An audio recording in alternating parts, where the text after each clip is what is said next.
8 sa kada 10 Pilipinong registered voter ang nakikibahagi sa eleksyon batay sa datos ng COMELEC o ng Commission on Elections. Pero bago natamasa ng mga Pilipino ang kalayaang pumili ng kanilang mga leader, ilang pagbabago muna ang pinagdaanan ng eleksyon sa Pilipinas. May special report si Trisha Zafra. 101 taon na si Lola, pero hindi hadlang ang kanyang edad para bumoto sa darating na eleksyon. Wala raw siyang pinalagpas na eleksyon na hindi bumoboto. It is my right to vote. Marunong na pa naman ako sumulat. Ay marunong naman ako pumili pa ng kandidato ko, mga officers for the government. 1907, sa ilalim ng pananakop ng mga Amerikano, unang nabigyan ng karapatan ang mga Pilipino na maghalal ng kinatawan para sa kauna-unahang lehislatura na mga Pilipino lang ang nakaupo.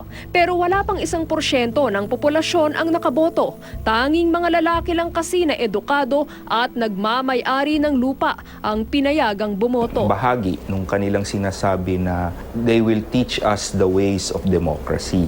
So ang isa sa mga pamamaraan ng kanilang pagtuturo sa atin ng kanilang sistemang pampolitika ay ang eleksyon. 1935, nakapagluklok ang mga Pilipino ng isang pangulo sa kauna-unahang pagkakataon, si Manuel L. Quezon.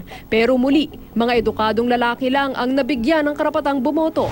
1937, sa bisa ng isang plebisito, saka lamang nabigyan ng karapatang bumoto ang kababaihang Pilipino. Mula noon hanggang 1970, naidaos ang 18 pambansang eleksyon. Rallies and demonstrations are prohibited. Sa ilalim ng martial law, walang naganap na eleksyon sa pagkapangulo noong dekada 70.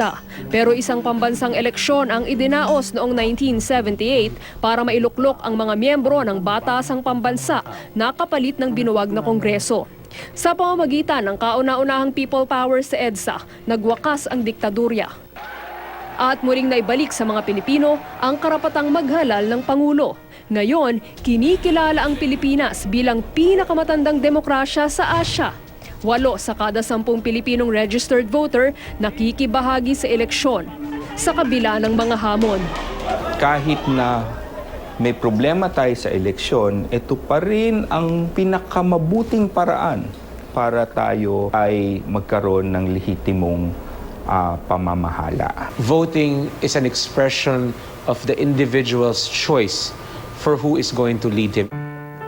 Kaya si Lola patuloy na bumoboto. Hindi lang daw kasi karapatan, kundi sagradong tungkulin ito ng bawat Pilipino. Trisha Zafra, GMA News.